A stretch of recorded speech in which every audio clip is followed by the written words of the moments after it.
In the deep darkness of the Burgundy forest, an old stone house stood silently in the remote countryside of France. Suddenly flames erupted violently, devouring everything in a terrifying silence. When the fire was finally extinguished, only one body was found. It was curled, completely burned black, and shrunk to less than 60 centimeters. The watch on the victim's wrist had stopped long ago. 2 guns lay nearby. Both had been fired. A Molotov cocktail remained intact, untouched. The barbed wire fence surrounding the garden had been cleanly cut, and bullet marks had been fired from inside the house, directed toward a distance of more than 100 meters into the forest.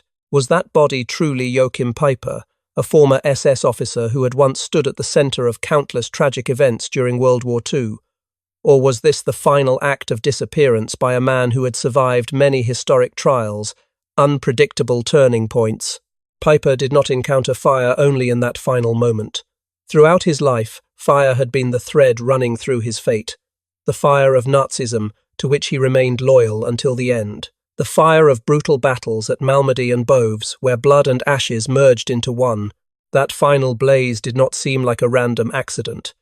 It felt like a cold, logical ending to a life born from the ashes of war and raised in the shadows of history. If you are searching for war history, stories told with depth and realism, please like this video and subscribe to the Silent Frontlines channel so we can continue exploring the darkest chapters of humanity together. In the chaotic years of early 20th century Europe, when the shadow of a new empire was slowly forming from the ashes of the previous war, a boy was born in the heart of Berlin. That boy was Joachim Peiper, born on the 30th of January 1915. Strangely, that date would later coincide with the moment Adolf Hitler officially took power in Germany. Fate seemed to arrange it carefully, like a silent prophecy for the path the boy would follow. The Peiper family belonged to the traditional military class of the old German Empire. His father, W. Peiper, was an experienced officer, with a rigid conservative personality and strong nationalist ideals. He represented a generation of soldiers who had fought for the glory of the empire, yet carried the pain of witnessing its collapse. In that atmosphere, Joachim grew up under the shadow of uniform and honor, yet the family was not only a place of ideals. It was also a quiet tragedy. His 2 older brothers both chose the path of soldiers, but fate gave them different, painful endings. One died under mysterious circumstances in Poland. The other suffered from severe mental illness, attempted to take his own life, but failed, and remained in a vegetative state for nearly 10 years, before dying from pulmonary tuberculosis. Amid these losses, Joachim became the only surviving son. He grew up with a cold personality, sharp ambition, and a steel will rarely seen in someone so young.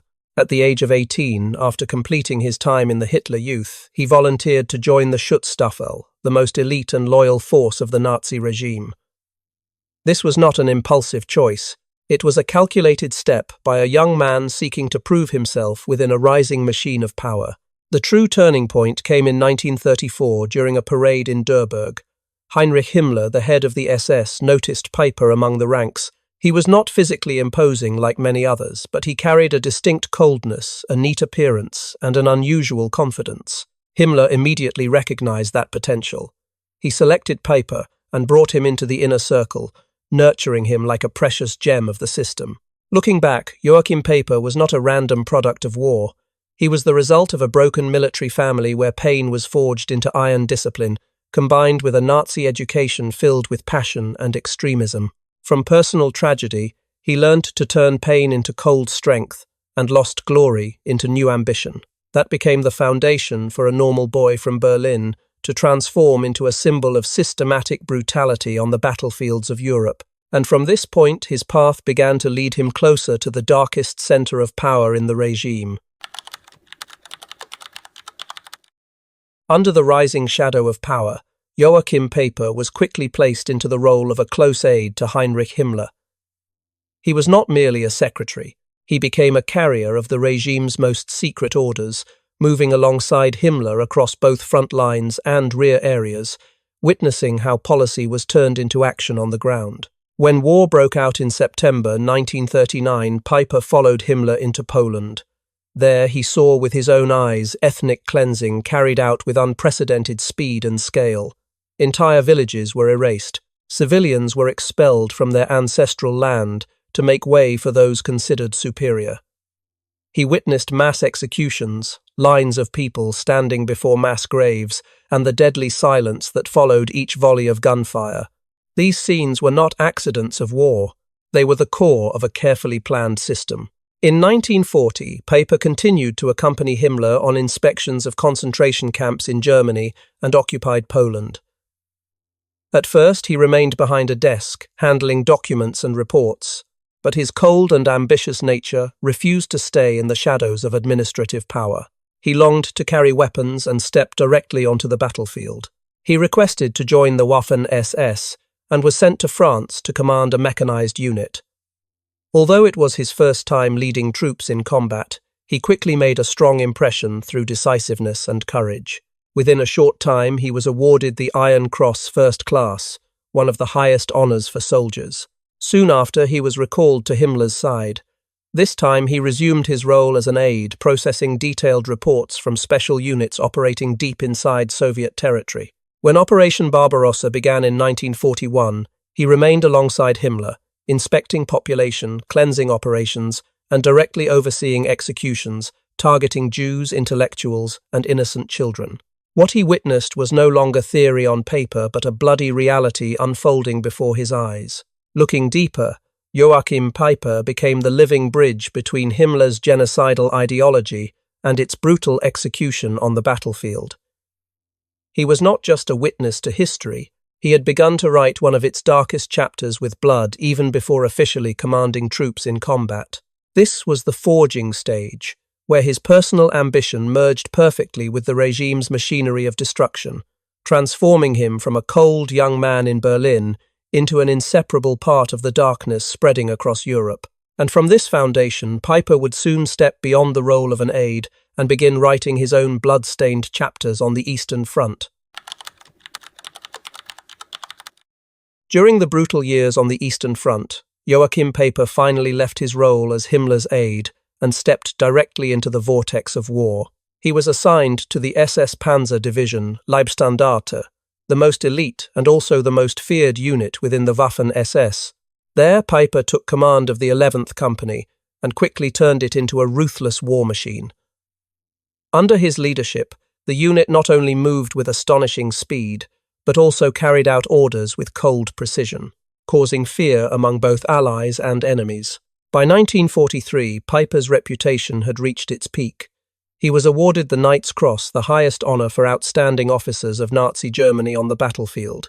In a letter to his superior, Peiper wrote with pride, "Our reputation moves ahead of us like a wave of terror.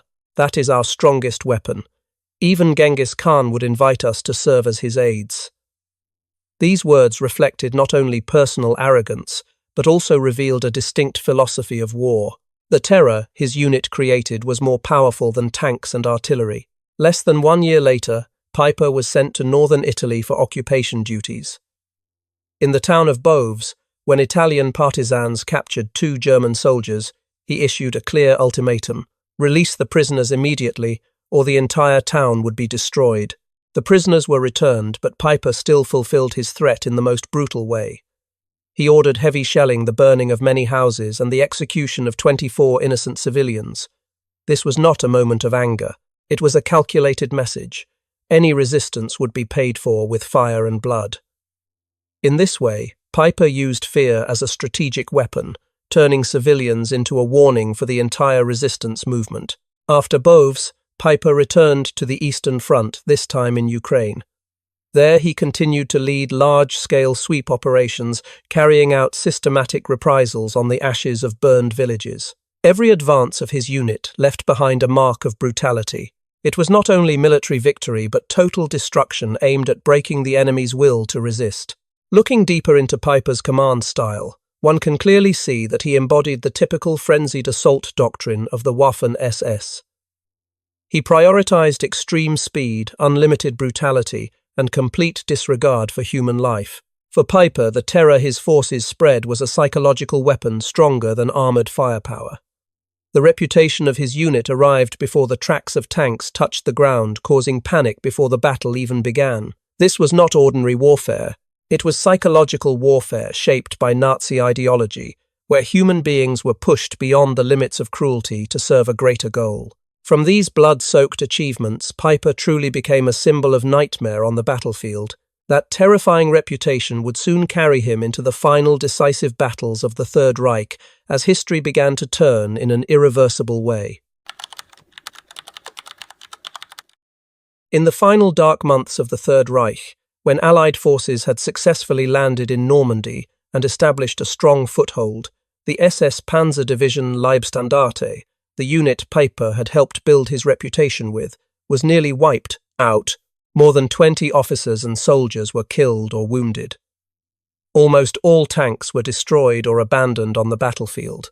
What had once been the pride of the Waffen-SS was now reduced to burned steel frames and long rows of bodies under overwhelming Allied air power and artillery. Yet in that moment of desperation, Adolf Hitler decided to launch one final gamble. He initiated the Ardennes counteroffensive, also known as the Battle of the Bulge, aiming to break through American and British lines and split the Allied forces.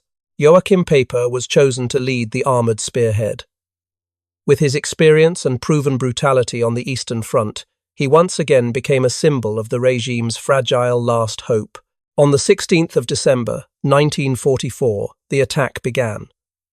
Just one day later, near the town of Malmedy in Belgium, Peiper's unit encountered a convoy of American troops. After a brief engagement, about 120 American soldiers surrendered. They were gathered in a snow-covered field. There was no warning, no interrogation, only the sound of machine guns. Most of the prisoners were shot dead on the spot. This was not an unfortunate incident in the chaos of war. It was a deliberate and systematic act. Following Malmedy, Peiper's unit carried out many similar executions. In total, 362 prisoners of war and 111 innocent civilians were killed during his advance. Malmedy was not only a war crime, it was a calculated policy of terror. Peiper believed that fear spread faster than artillery fire, that killing prisoners would create panic, weaken Allied morale, and open the way for the offensive. But that hope quickly collapsed. By Christmas 1944, Peiper was forced to abandon all remaining tanks, along with severely wounded soldiers. He led the surviving troops on foot through dense snow-covered forests in freezing conditions. Behind them was a devastating scene. White snow stained red bodies scattered across the ground, and souls that seemed to cry out in silence in the cold land of Belgium. The Ardennes offensive marked not only the peak of brutality in Peiper's military career, but also the beginning of the inevitable collapse of an entire empire. The events at Malmedy would forever engrave his name into the darkest pages of war history, as a symbol of how far humanity can fall under extreme ideology. From this point, Joachim Peiper's path would lead him from the battlefield into the courtroom of justice. When the last snow of the Ardennes offensive melted, Joachim Peiper was no longer the legendary commander of the Waffen-SS. He hid among civilians, disguising himself as an ordinary farmer working the fields near Malmedy with dirt-covered hands. But his traces were too clear. On the 21st of August, 1945, Peiper was captured by American forces. He no longer wore the SS insignia. He no longer carried a pistol. Only his cold gaze remained unchanged.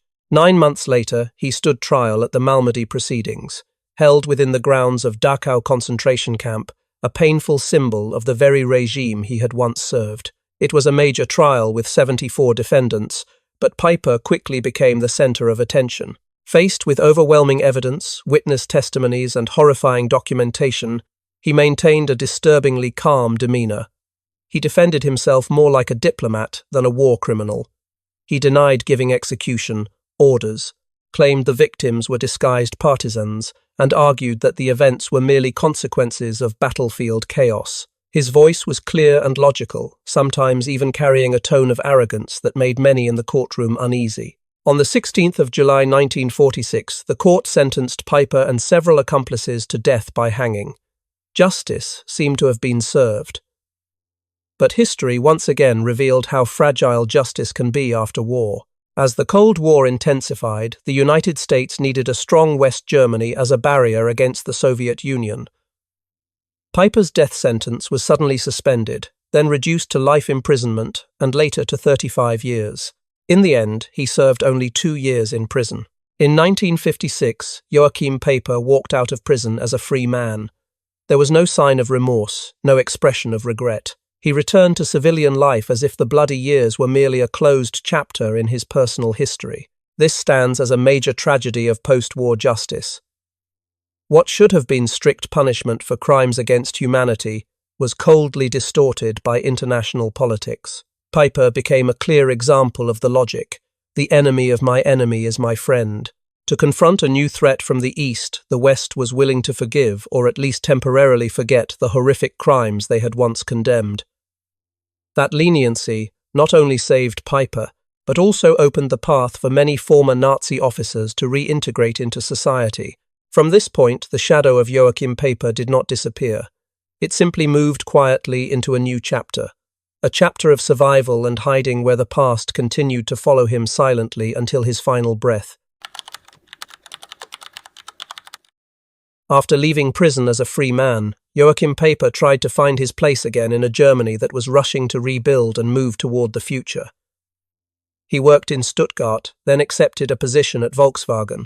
These seemed like ordinary jobs for a former soldier seeking to reintegrate, but his past did not allow him peace.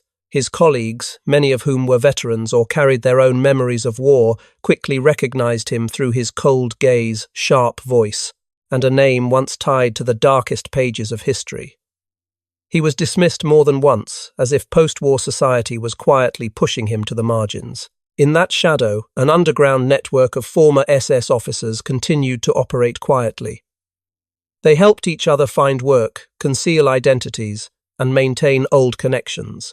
Thanks to this network, Peiper was still able to survive within society, even as most doors gradually closed before him. In 1964, he once again stood before a court in Stuttgart, this time for the events at WWII. The evidence consisted only of old documents and vague testimonies from a few witnesses. The court concluded that there was insufficient proof and declared him not guilty. Once again, the door of justice closed. This time not because of international politics, but because of the fragility of evidence after so many years. In 1967, during a direct interview with French press, Peiper made statements that stunned Europe. "I am a Nazi, and I remain a Nazi." He openly criticized modern Germany, calling it a small provincial state that no longer deserved the glory he had once pursued. Then he announced that he would leave his homeland and move to France. He said he did not love the people there, but loved the land itself, as if searching for a place to hide from the judging eyes of his own countrymen. Looking deeper, Joachim Peiper represented an entire group of former SS officers who never showed remorse. Even though the Nazi regime had collapsed 2 decades earlier, within them still existed a miniature Nazi Germany, an ideal world they refused to abandon.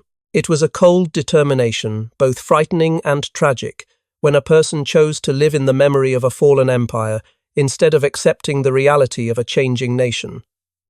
Peiper was not an exception. He was the clearest example of a persistent historical obsession. Some ghosts do not need to appear openly. They only need to exist quietly within certain people to continue haunting an entire generation. From that decision, the shadow of Joachim Peiper shifted once more, entering a deeper chapter of concealment, where the forests of France would become the final refuge in his long and conflicted journey. Under the peaceful sky of France, Joachim Peiper chose a final refuge for his last years. He moved to the small village of Treves in the Burgundy region, a community of only 357 residents hidden among forests and fields. There he rented an old stone house and lived quietly like a ghost. By day he worked as a freelance translator, translating military documents from German into French.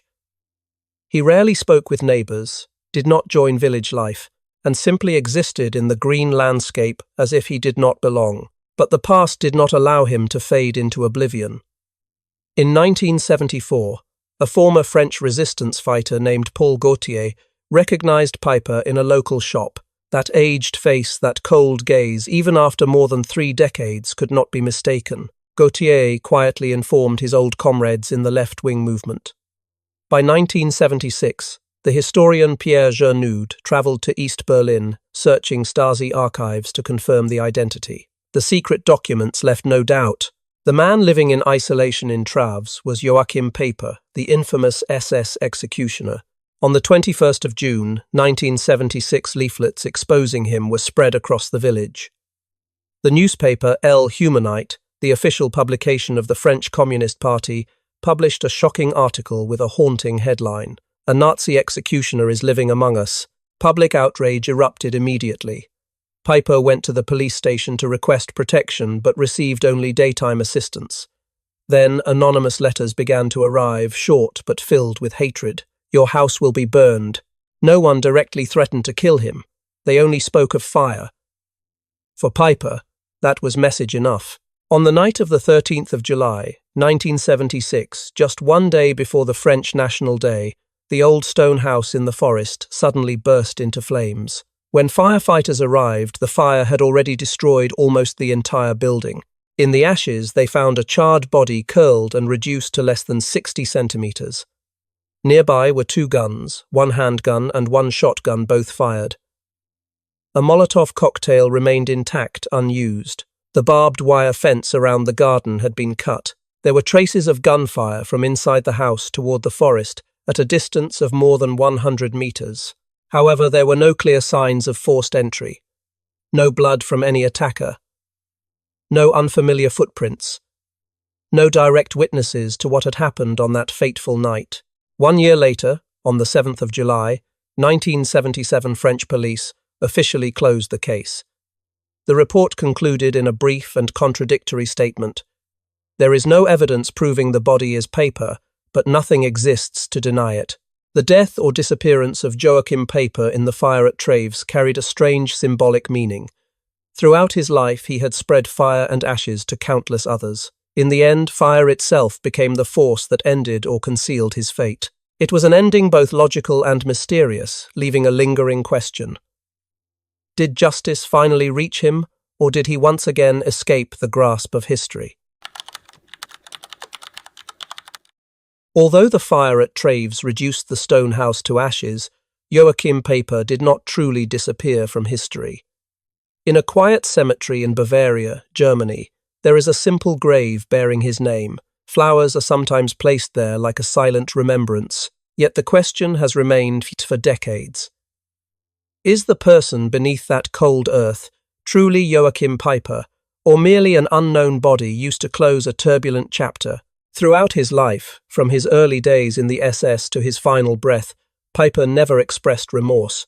He did not apologize. He did not deny. He even openly affirmed his beliefs long after the world had changed. He was one of the most complete and most terrifying products of Nazism. Intelligent, sharp, fearless to the point of recklessness on the battlefield, and systematically, coldly ruthless. In him were all the qualities that regime required. A combination of intellect, iron discipline, and total disregard for human life. Peiper was not a blind barbarian. He was an educated officer who understood his actions and still chose a path of blood and fire. His death, or perhaps disappearance in the fire of 1976, became a haunting symbol. Evil, once forged from extreme ideology, does not easily die. It may vanish in smoke. It may hide beneath ashes, but it continues to exist in the memory of a Europe once consumed by it. Peiper stands as proof that the darkness created by humans can outlive even the one who created it. From the story of Joachim Peiper, history leaves painful and profound lessons. War does not only kill millions with bullets and bombs, it also creates monsters with human faces, shaped by ideology and power. Justice after war is always fragile, easily shaped by politics, easily compromised for present interests. And above all, the name Joachim Peiper remains a unique shadow. It does not haunt a specific house. It does not need a physical presence. It quietly haunts the conscience of humanity, reminding us that between the light of civilization and the darkness of barbarity lies only a thin line. And if we are not vigilant, that darkness can return at any time. Joachim Peiper is gone, but his story remains as a warning from the past to the future.